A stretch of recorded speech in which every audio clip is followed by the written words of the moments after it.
Well, hello, welcome to Drawing with Fire. I'm Valarie, your neighborhood pyrography artist, and I'm drawing with hubby Okay. and fur babies. And today we are doing light fur. So I have already blocked in Morgan's head. I got that done. It took about 2 hours to get it blocked in somewhat. And now we're going to work on the light fur here. And I think we might even take a look at one of her paws because it's also light fur, but it's a different kind of light fur. So we will look at both of those to make things a little easier. And I'm going to start off with my trusty General's Charcoal White, number 558. This is safe to burn by. It's basically chalk. It's not charcoal because charcoal isn't white. But it is safe to burn next to. I don't want to burn over it because it kind of grays out the burn, but I can mark out my whites, the brightest whites, and that way I know where everything is. Hey, Kathy. So hopefully more people will join us, but we're going to go ahead and get started. I am going to zoom in. Remember, the color always changes because of how the light is hitting the wood and then bouncing off to the on the camera, so it always changes colors. Nothing to worry about there. So with Morgan, we start, okay, make sure we are down here. There we go. I have some more printouts up here that I can look at and follow, but a lot of her white fur is on her chest and in her ears, and not everything is super white, so we have to pay attention to that. White always tends to, unless it's getting hit by really bright lights, which part of this is, white tends to still have some shadow to it. So we need to make sure we keep that in mind. I'm just going to quickly put in the whites. Now, right here we have a little bit of overlapping white. So what I'm going to do is just do the end. And because the wood is so smooth on the sanding, there's not a whole lot of tooth for the pencil to grab. It is going down. I don't know how well it's being shown on camera that it's going down. See, it is there. I can see it. It just may be harder I can see it. for you guys. So I'll quickly just put a little bit. I can go back and add the charcoal white if I want to the final piece, or I can use another medium to add that white. When this is varnished, the white does stand out more, so I will keep that in mind. I am heating up my 18 small so we can get in and get some fur done. Now, for me, when I'm doing fur, I tend to stick with my spear shaders. To me, it works better on the fur, and I don't have to keep switching pens all the time. Let's see here. We have a little bit of white over here, but right now we'll stop and we will get started on this. So I'm only on 2, so it's going to be a very light burn, and I'm going to go ahead and put that divide in between the 2 layers of fur, because remember, fur has a lot of layers. Yes, Morgan is he is our youngest baby. He turned a year old in June. And I took this photo, 2 weeks ago? Yeah. Of her doing whatever she's doing with her bone. She had this cute look. And I already knew I was going to be doing a portrait for the competition of her. So I was taking photos, and I just love the look on her face. So down here, even though it is white fur, we have shadowing. So I'm going to put that in. Now this burn is really light. I can always go back and darken it up. And on some of the main areas, I will angle my tip left or right. Tends to be left because I'm right-handed, so it's a little easier. And then I'll use the tip more flat. And actually, it's going to be a little easier if I turn. I know this might be a little odd, but, and I'm going to angle it so you can see the tip a little bit more, and I'm going to bump up to 2.5. Yeah, he's wandering around the studio right now. I don't know what he's looking for, but he's looking for something. They're both wandering. So all of this is light, so I'm going to go flat and drag down, following the direction of the fur. Negative burn really helps with light fur as well. So we're going to keep that in mind. And then she has a little bit of light underneath her mouth, so we need to make sure that gap is maintained. And I know it's so light right here, but it really is much easier to adjust if we go somewhat light first and then darken up the group of fur, because we do have areas that have sectioned themselves off, because that's just how hair and fur works. We don't see all of the fur. What I need to do, I need to flip my reference. I've got several references printed. Actually, I can't flip it. So what I'm going to do is pull this one off. And this is just like an up close of the paw, the back paw, the white fur right here. I tend to section off my photos and print them out larger so I can see more detail. But right here, we have the lighter fur that butts up against and overlaps. Hello, baby. So I get to pet a doggy and burn at the same time. How awesome is that? I'm not burning you. No.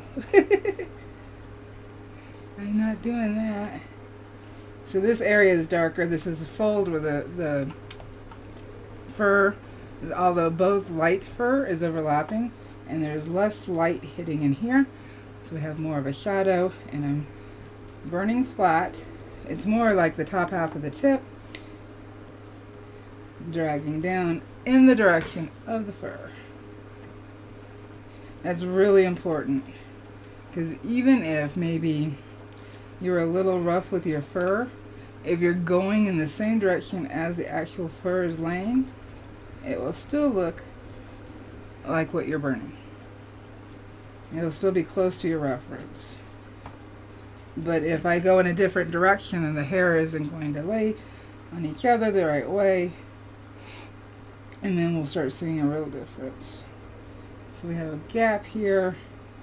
We have some shadowing laying over the fur.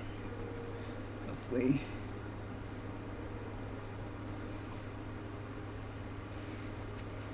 And then over here is all light fur. It's not bright white, but it is light. So I can very quickly flat using the top half, more of the tip than the full half, and just drag down. Take my time, because this is a lot of fur direction. Her fur is going all over the place. She's got areas of long hair, and then she's got areas of short hair. So I have to pay attention to all that in order for it to read like her hair. So we have a little bit of the darker put in. I know it's really, really light. And I'm going to take my eraser, erase some of this. It's going to erase the white, and that's fine. I can always put it back in. My hair was rubbing against my leg, and I was like, spider? No, spider. I do use an architect brush, draftsman brush, to wipe off instead of using my hands, because it can smear with the oil in your hand. I've had that for a long time. I don't remember how I got it. Yeah, well, for me, I've had one for a while, but I remember that when I was doing my drawing course, Yeah. my first drawing course, that was in the list of required supplies, so maybe you got it then. No, I've had it longer than that. Well, I've had mine longer too. But for that reason, though, for brushing stuff off. Yeah. So right here we've got some lighter fur, but it's in the shadow, making this a brighter white. So we're going to put in our darks. And then what I'm going to do is actually come over here and negative burn the fur that is over here.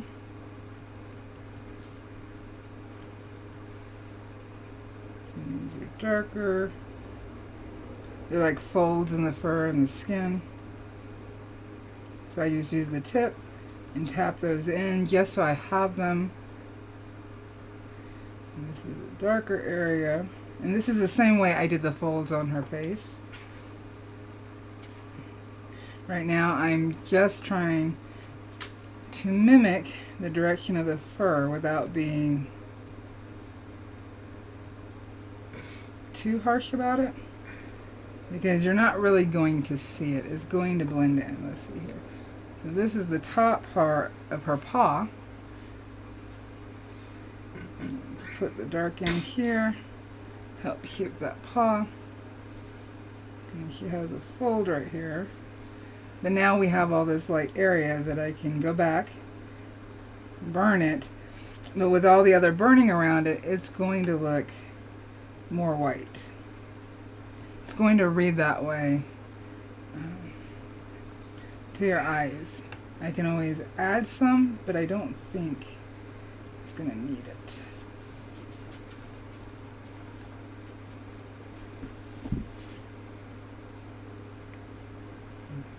She has a little bit shadow right here. And then I'm going to leave that for now. Then down here on the paw, well, let's see here. Where do I want to go? Well, we have some lighter fur over here. It's in a different direction. So I'm going to turn my board in the direction that the fur is going. There's the camera so you guys can see. And I'm working right here. Now this layer of fur goes this way, and then there's fur that goes down towards her paw, so I have to pay attention to all these different directions that the fur is going in. I'm going to quickly put her darker fur that's right up against here, her neck. This is where her fold is finishing. It does have some darks in there. I'm going to tap those in real quick just so I don't lose them. And then start going in the direction of that lighter fur.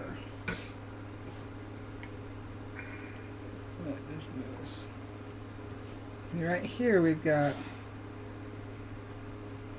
more of a triangle shape with lighter and kind of mid-tone fur.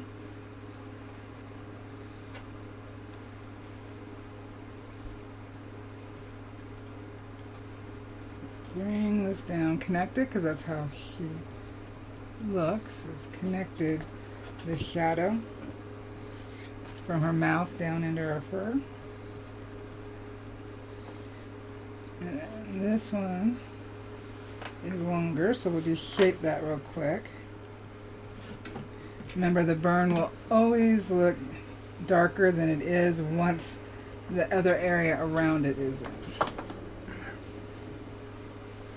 So I'm doing more on my side of the tip and dragging it in the direction just to get some texture, because we do have some texture in this fur. And then this lighter fur changes the direction.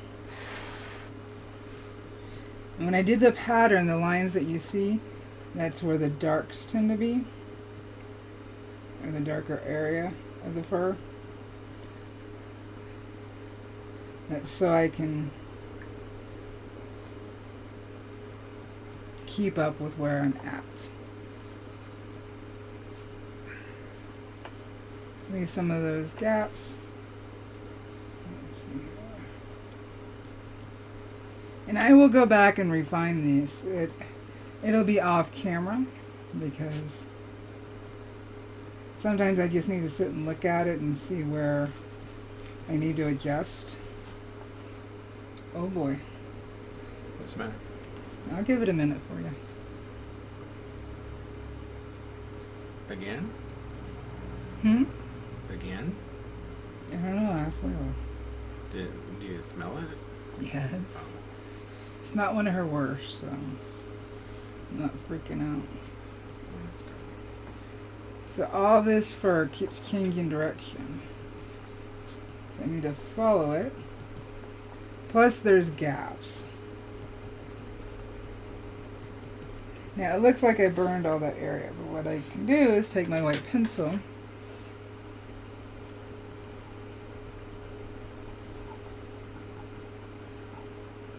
and see how that just lightens the fur and gives it separation and some definition.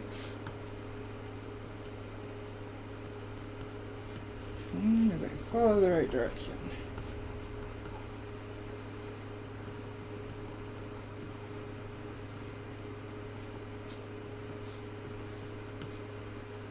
And she starts popping out. I'll move the camera in a minute head on so we can see what the white just did. Let's back it out so we can get a truer color. I know it's harder to see, but we put the... Oh, good. It was the camera that fell, not the burning. It's okay if the camera falls, just not the burning. So what I'm going to do, again, use my eraser.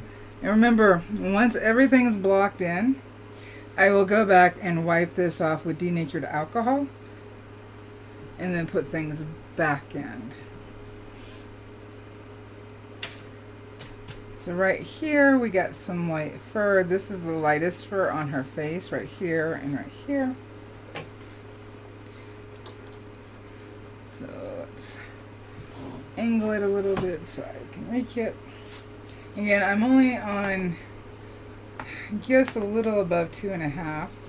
I'm touching down on my test board and then trying to touch down in an area where I've already burned, and that helps with the blobs. So if you're having an issue with the blobs, you need to pull some heat off your pen before you touch down, and then also touch down in an area you've already burned, and then move over to the area you want to work on. Goodness, child. Hey, what do you got? What do you... No. What do you have? What do you have? She is a stinker. Right now I'm flat and I'm just What's in your mouth? moving my tip quicker to control my heat, but going in the direction of the fur. Fuzz. So that area can be darkened a little bit more. We have light that comes down into here, so I need this area.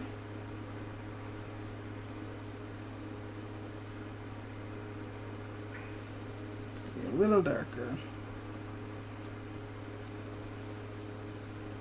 If you're watching this on replay, I've been posting on TikTok, working on Morgan. Oh, and well, you don't even need TikTok because I have been also posting them on YouTube Shorts. They're also showing up on Instagram. Yeah, and Instagram. I'm just like putting them everywhere. Yeah, they're pretty cool. I like the I saw the last one. Guess the last one? Well, I saw all of them. The last one had AC/DC. one I saw. Oh, on Instagram. Yep. Alrighty. So we need to shape this. I actually probably should lighten the graphite as much as I can by erasing.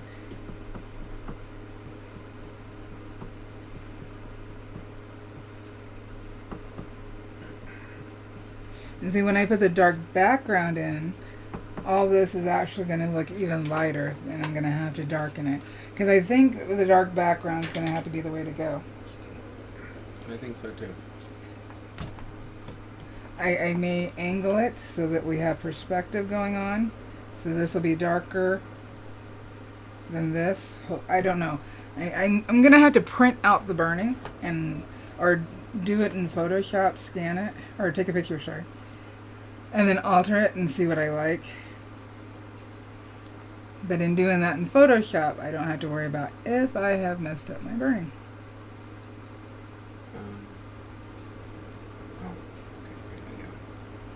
Yeah, she's like, what are you guys doing? So they're not all bunched around you today. That's good. I think he's trying to catch you. Oh, guess who's here? Sheila and Jeremy. Hey, Jeremy. Hey, Sheila. Jeremy is my nephew, and he started his Minecraft channel. Yeah.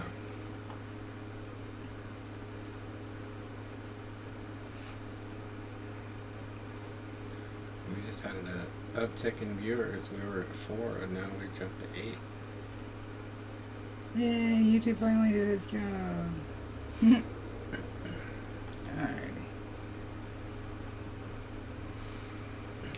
Now, Jeremy, most of the people watching tend to be a little older. I don't know if they're into Minecraft, but they may have children and grandchildren who are. So you are welcome in the chat to put your channel in chat. And he's still learning the ins and outs of YouTube and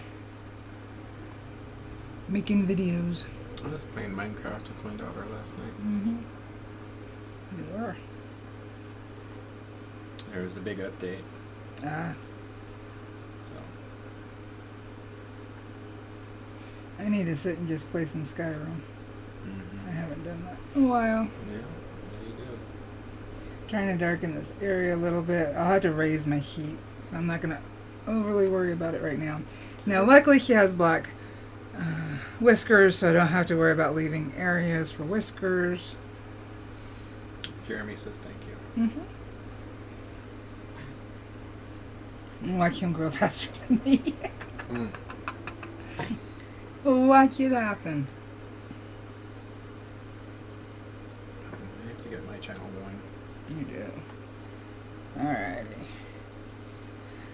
At first I was a little reserved about going member only for the lives, but the more I think about it and the fact that I will be able to do all kinds of art because the Super Toasties are so supportive and will be there even if I'm not burning something specific for them. Yeah.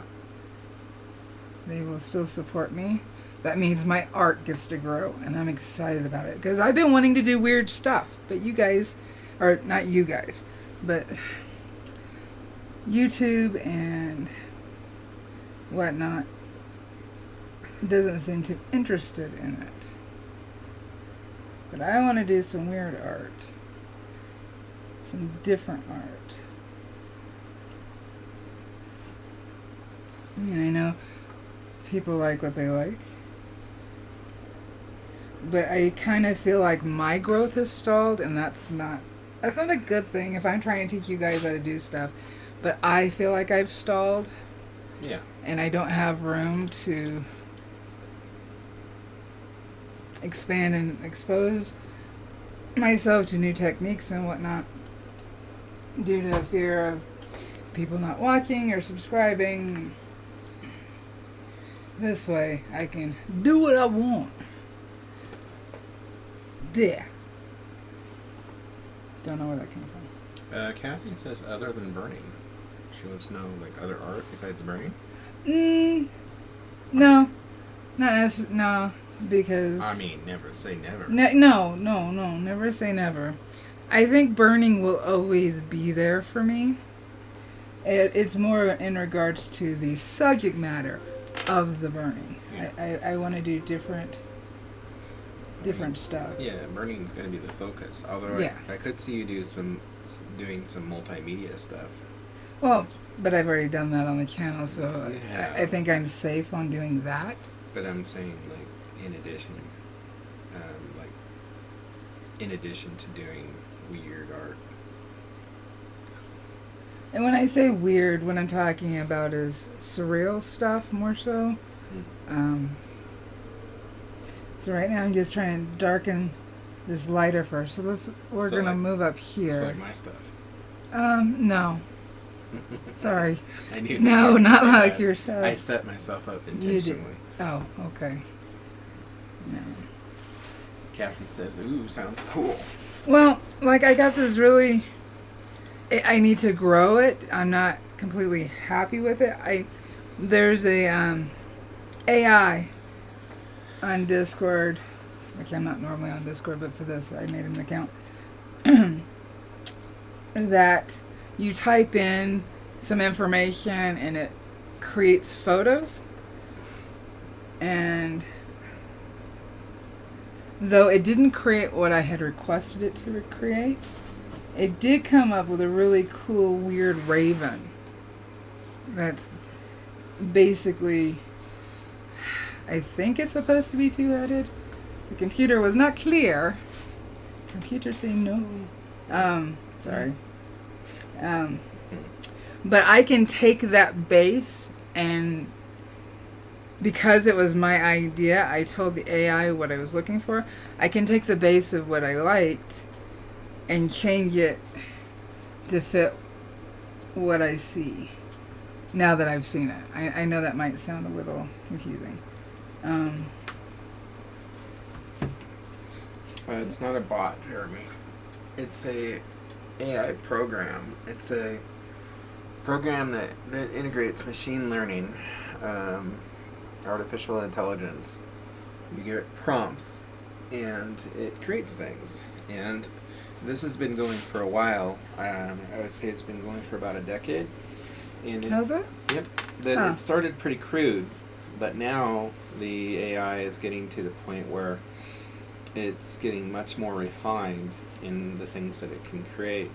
It's just a matter of getting the prompts that will give you some kind of result that you want. So I used the free. I think you get 10 or 20. I used the free in order to I can pop it up on the screen, but I'm gonna have to do some things to get to it. Well, let's just talk about it. Let's just keep working on it. Maybe we can do that next time. Well, I'm not going to do what I was gonna do. I am gonna do just very quickly that. I'm gonna send it to my phone and just pop it up on my phone. Oh, okay. It'll be much easier. So this program, what's it called? Midjourney Bot is what it's called. Yeah. Come on. When I've been burning and like my fingerprint has changed because I'm holding something, my pen, and I tend to hold tighter, my fingerprint doesn't want to read on my phone. Oh, you smushed it. I smushed it. And I use I sometimes when I'm, if I want to just do kind of like a quick background, I'll use a AI program called Art Breeder. So this is what it started off as. That's not what it's going to stay as, but I think it looks really, really cool. And so I'm going to be changing stuff back here. And even the background, I think, works with it. So this was supposed to be a raven on a dark-haired woman's shoulder, ultra 4K realistic. And that's what it came up with. That's what the AI came up with. Go figure. Well, that's one of them. That's the one I liked the most, so I... Jeremy says that's really cool. It is. Kind of fun to play with, but you only get so many free. and it's got a little bit of a learning curve. So by the time you figured it out, you kind of lost your free stuff. Yeah. It kind of sucks. I'd say it's good for inspiration. It is, and I think too, like that you could, and what I see a lot of people doing that are illustrators, is they're using the AI stuff because they're not artists. They're using the AI to develop prompts to support their written work, and that's it's a big step. It's I don't know how I feel about it. Like you said, real art is never going to go away, but AI art it's definitely developing into a larger force, I think. so I've just been using the tip, and I'm filling out this area, the darkest part of this. I'm going to slow down my pen, and I've kind of angled it to the right because I've slowed down. It's going to burn darker. Now, when AI gets to the point where it's creating artwork without prompts and creating like a series of artworks and things, then I think that we'll see. That'll be an interesting time because it'll mean that AI might have a new place in the art scene. Well, I think it'll have a new place in the art scene, just like digital art. When people started doing digital art and artists, traditional art medium artists got scared because it thought, some of them, not all of them, thought that regular traditional art was going to go away. I don't feel that's going to happen. I don't think that it's going to go away, but I think when machine learning AI starts creating its own art without prompts, I think that it will have a place alongside of traditional art, and that there will be some controversy and some resentment, and there will also be some excitement too, because creating art is it's a hallmark of sentient beings, and that'll be a new step into a weird world. Let's get some of the probably already there. Yeah. Probably just don't know about it. Well, as for the computer, because of my medium, I'm not really worried about it. The computer itself can't reproduce what I do, but we do what we do. But the laser machines do cause issue within the burning world, and I think that's because it's a mechanical reproduction, and that the people who are using those and they are passing it off as wood burnings as if they were the same process. Yeah. So, and I don't think that you can really do that. Just in the same way that it would be wrong of me to present AI art as my own art and say, look, I did this. Yeah. And there's people doing this right now. They're saying, oh, I created this. Well, you didn't create it. You created the prompts, and then you created the idea of it. Right, and then something else created it for you. But that was a few seconds of work, and it's not the same. You're not really the producer of it. Something else produced it. You commissioned it, essentially. Okay. So based on that, and I'm just being devil's advocate, I don't disagree with you. Okay. So, based on what you said of you giving the prompt and something else creating it. Yep. What do you say in regards to the masters who had studios who they may have come up with the idea, but their students and interns, or they're not interns, that's not the word for it. Can't think of the word. their title. Apprentices? Yes, thank you. The apprentices did the painting and the work, but the master got the credit. How is that any different? Whereas the AI and the master would be kind of on the same footing. It's Do you see what I'm talking about? I do, and it's not, because if you put yourself in the shoes of somebody in the 17th or 18th century who is a journeyman or apprentice who is working underneath a big studio master, they didn't get credit for their work, and then you do all this work, mm-hmm. and maybe the master comes in and puts in a few brush strokes at the end, but or maybe not. But since that studio produced it, now when your work goes out and it gets shown, then the public is like, oh, look, Giovanni has done it again. It's another masterpiece. But it wasn't him who did it. I mean, you're sitting there like, man, I get no respect. And so it is the same thing.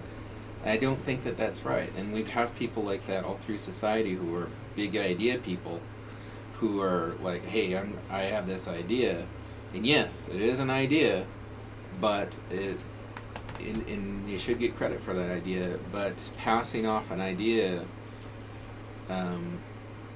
passing off assuming credit for someone else's work, even if it is your idea, I think is a pretty poor technique. Or pretty poor practice. Gee whiz. Am I going to have to buy a new one of these? Maybe. Now it's almost like it's been stripped or something. Sorry, guys. There are artists today who are,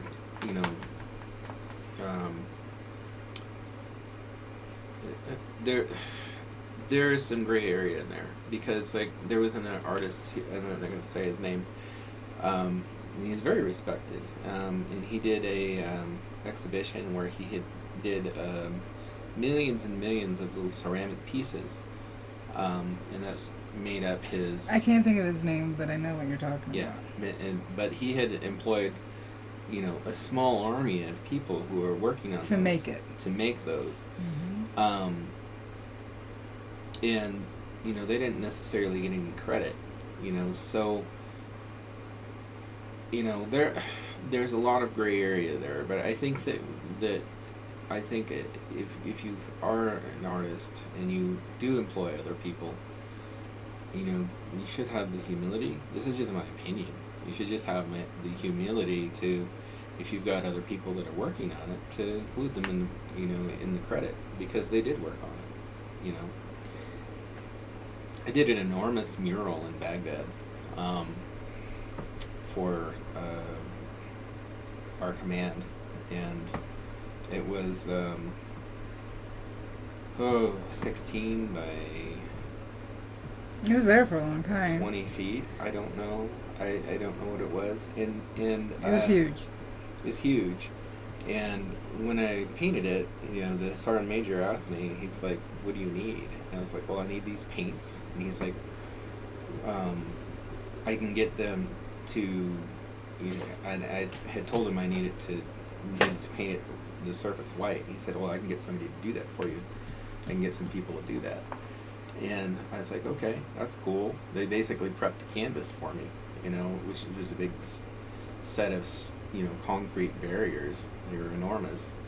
But this team of two, other people went and put in the work and prepped it and put down a couple layers of white primer for me. But at the end of the project, I had them sign the work too, because their hands were on it as well. And I think that, and somebody told me, they were like, well, that's ridiculous. They didn't do anything. I was like, sure they did. They're part of the process. They deserve the credit too. It doesn't matter. That's my opinion. Okay, but back to the masters who didn't do that. And we see that as... That's a lot of ego. It is a lot of ego. In fact, that one painter, I don't particularly care for his art, but a lot of people still do. He's no longer the light bringer, painter of light. Oh, I know. You know what I'm talking about. You want me about. to say his name? No, Okay. There's no reason to. Okay. Yeah. Because I don't want to attack. I don't want anybody to feel like I'm attacking if they like him as an artist. Yeah. Painter of light is what he called himself. But he made a business out of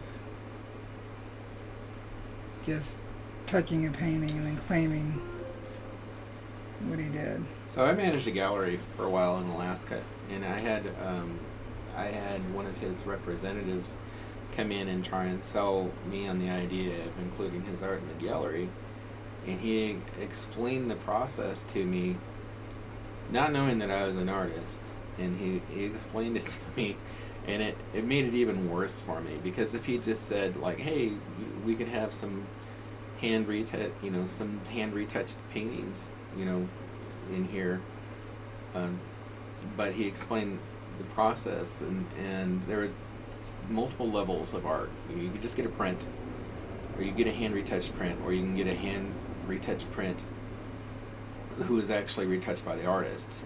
And I found out the difference is that they actually had people that are trained to paint like him, Which is what the masters did. who come in and they have the print. The print's complete, but they put in a few extra touches on top to make it individual and unique. But you're not getting the actual artist's work. You're just getting somebody who's trained to paint, trained and certified by the artist to paint like him. And so you're not even getting the artist's work. You're just getting somebody else's work, and who does not get credit, by the way. They just, the artist is still getting all the credit. And to me, that's just, it's, Sorry.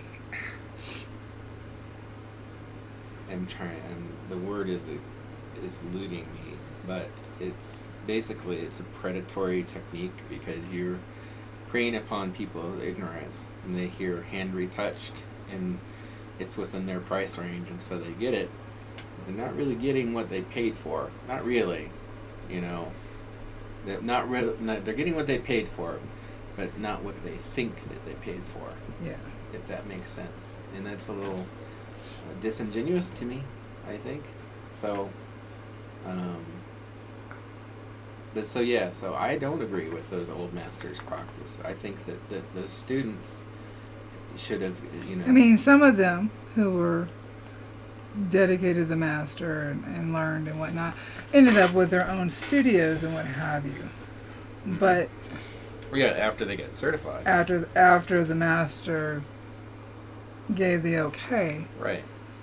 But how many masters didn't give the okay because they were threatened?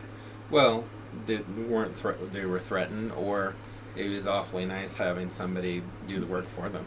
Well, they got the credit. And again, I'm not attacking any master. It's just a discussion. Yeah. Because we started with the AI bot thing. And there's all kinds of different arguments for that, because devil's advocate, you could argue that, well, if that individual was trained by the master, then they're receiving all of their expertise and their experience in learning how to paint in the master's style, so that they can become a successful artist, and the artist is putting a roof over their head. No, I get all that. Yeah. They did get taken care of. Yeah. Doesn't mean it was a nice way of getting taken care of, but they did get taken care of. Yeah. See, yesterday I don't know if you guys, and I should have maybe linked it in the description, because I knew I wanted to talk about it in some way. But Baumgartner Restoration is an art restorer, or conservationist, sorry, who does a wonderful job. Chances are, I wonder, is the kind of people that watch you also watch Baumgartner Restoration. He's very detail oriented. Exactly. I don't know. We'll have to wait and see what people. Anyway.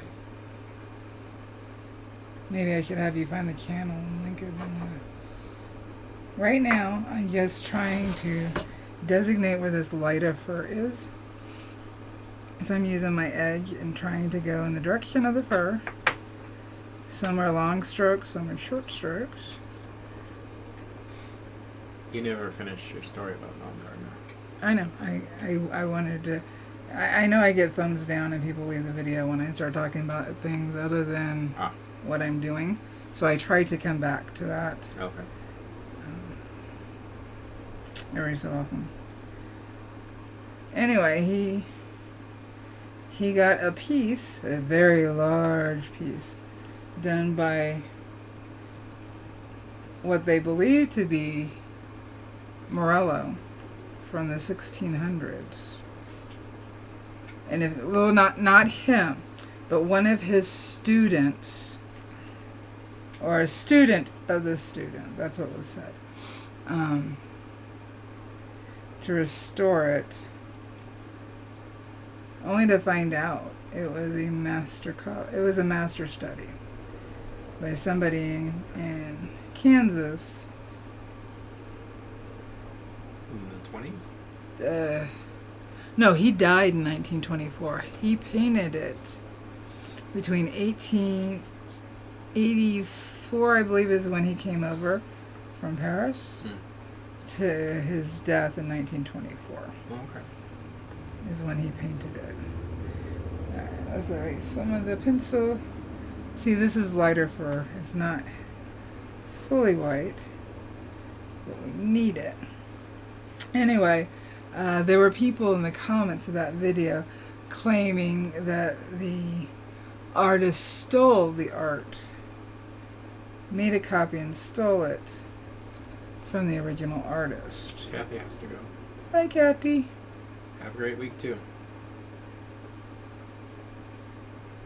And there was a whole thing about that. So it kind of goes along with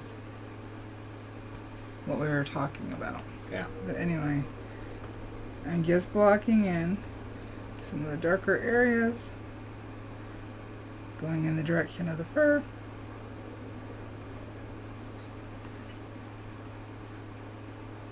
And then my brain has now stopped. I'm trying to think where I wanted to go with that. I know I wanted to discuss it.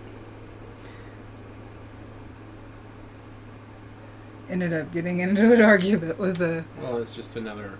with an internet troll. It's another aspect of what we're talking about. It is.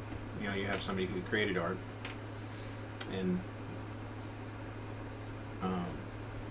I would say I got a little upset because the owners of the art were under the impression that it was one of the artist master's students, so it was still worth money. But because this artist had no name outside of local, and I did find a newspaper article on him, it was no longer worth anything. Even though he did a beautiful job. And that I'd say that triggered me. yeah. And then to see people call that person a fraud who just was doing a master study. We don't know that he sold it or claimed it as his. But he got accused of that in the comments. Alright, so I'm just trying to get this area blocked in. I know it doesn't look very dark, and on some level it's not. Let's angle this so that I can knock down the light. There we go. Well, maybe we need those. And then angle it to show you it is darker than what it looks like. It's just with birch. You can see that kind of that glare of the light. It is, once it's done, it will look more prismatic between the varnish and the burn. But you do have to kind of, and it's darker in my eye than it is. Let me back the camera off. There we go. Maybe you can see it a little bit better now that I've backed off. Maybe. I'm trying to catch it. But we can see that we have fur going in all different directions. There's going to be a lot of erasing on this. But I can go back so we can see. I feel like I rambled and didn't really say anything. No, you did.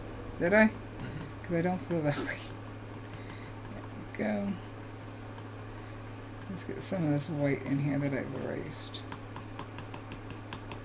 Now, not all of it is bright white.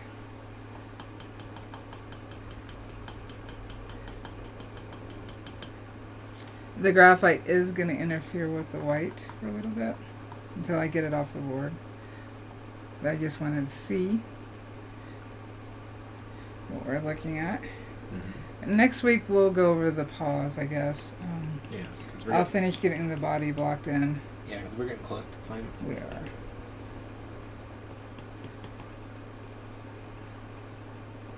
I definitely really like my spear shaders for fur. Mm. I really do. Well, it looks like fur. Yeah, I think it makes better fur. Granted, it also has to do with my strokes, but I think it makes better fur. Let's put this in. Now I can use my finger and kind of push it into the grain, so even when I go to wipe with denatured alcohol, a little bit will remain. Let's see, this is light. I'm just gonna put some strokes, but not heavy ones. Yeah, see, the graphite's taking away from it, but we will get there on removing it. I just wanted you to see how much this has changed just by adding the white. Yeah. Soften it up. So I can soften it with my finger.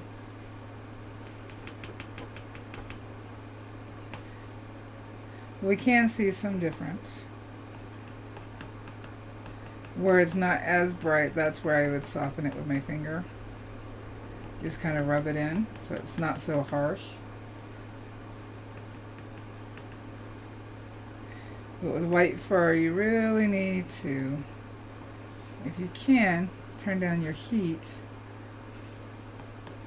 and pay attention to the strokes. But white is not straight white all the time.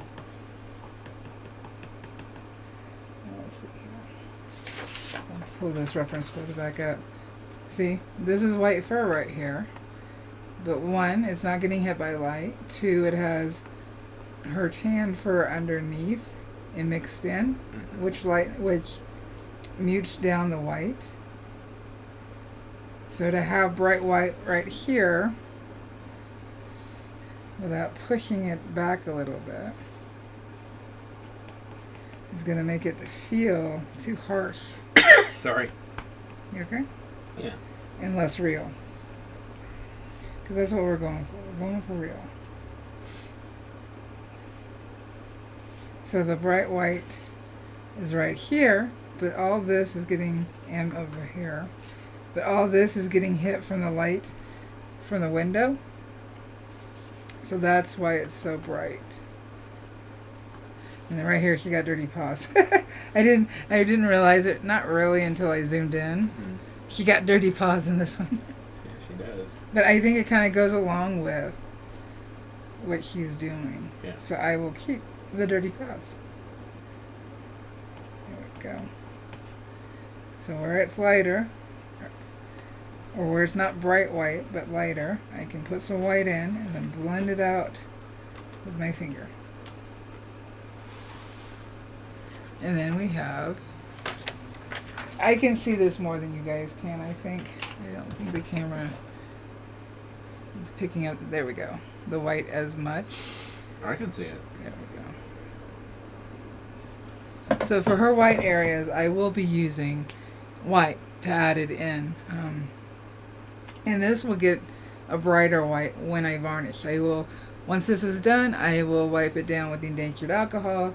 I will darken what needs to be darkened, do the background, then put in the whites again and spray it with workable fixative, and then I will brush probably 3 coats of Liquitex varnish gloss on top of her, and she will be done. Okay. But we won't get to see the varnish part because things have to dry in between, and I don't think we want to do a live stream where I brushed on some varnish and then we just sit and stare at each other for an hour before I brush again. We could have another discussion. We could have another yeah, but I think I need to do a standalone video on just varnishing. Although, in my Corvus Nebula, I did I have all the varnishing of that piece in that video. Although it's sped up, it is in the video. So do we got any questions?